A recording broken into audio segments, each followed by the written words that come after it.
Bonjour, c'est juste pour parler un peu du rôle des mentors au niveau de la formation des étudiants pour le programme Master dont on est en train de suivre au Togo. Donc, comme je l'ai dit dans des vidéos précédentes, la formation est faite, assurée par la combinaison de la théorie et la pratique, et l'étudiant est suivi par une équipe de mentors. Alors, j'aimerais juste donner un petit aperçu général du rôle du mentor, parce que c'est la question qu'on se pose très souvent. Et quel est le rôle? Quelles sont les responsabilités? En quoi consiste le rôle de mentor? Alors, l'équipe de mentor est un groupe de 3 personnes qui suit l'étudiant dans la formation. Alors, il y a le mentor de faculté et le mentor de ministère et le mentor de vie, ou souvent appelé aussi responsable spirituel. Alors, le mentor de faculté est choisi par le séminaire aux États-Unis dont j'avais fait mention, le Sioux Falls Seminary. Il est approuvé par... il approuve ses mentors de faculté. Il y a une formation pour eux qu'ils suivent, il y a une formation et il y a toutes choses à faire avant d'être accepté ou bien approuvé par le séminaire comme un mentor de faculté. Alors, par contre, le mentor de ministère et le mentor de vie sont choisis par l'étudiant.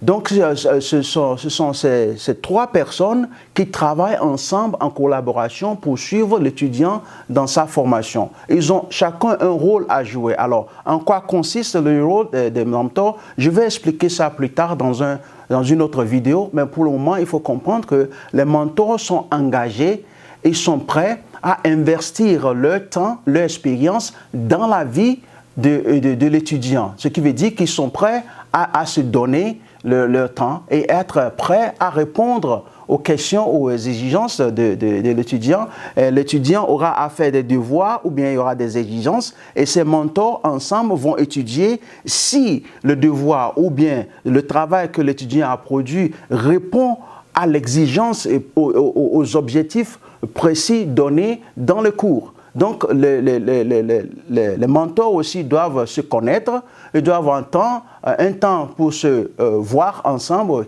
communiquer, soit par téléphone ou par vidéoconférence. Et ils ont un temps, combien de temps ils vont investir? Peut-être une fois par mois, ils vont se voir. Au moins, il faut être prêt à donner au moins 1 heure ou 2 ou 3 heures par mois dans la vie de l'étudiant pour l'aider à évoluer. Et le but, c'est de contribuer à la formation de l'étudiant afin que l'objectif, le rôle ou bien le ministère que Dieu a appelé le ministère à suivre, que les mentors aussi peuvent contribuer à cette formation, non pas seulement au niveau théorie, pratique, mais aussi à leur expérience qui vont suivre l'étudiant dans sa formation. Donc, ils ont un rôle précis à jouer. Si vous avez d'autres questions, n'hésitez pas de nous contacter, J.J. Alderman et André Ward et moi, nous sommes prêts à vous aider. Au Togo, les mentors de faculté sont André et moi, et JJ fait partie aussi des mentors de ministère et master de vie aussi. Donc, merci. N'hésitez pas de nous contacter si vous avez d'autres questions par rapport aux mentors. Et c'est votre responsabilité en tant qu'étudiant de choisir vos mentors. Donc, il faut connaître les mentors avant de les choisir. Voici à peu près l'aperçu général du rôle de l'équipe de mentors. Merci.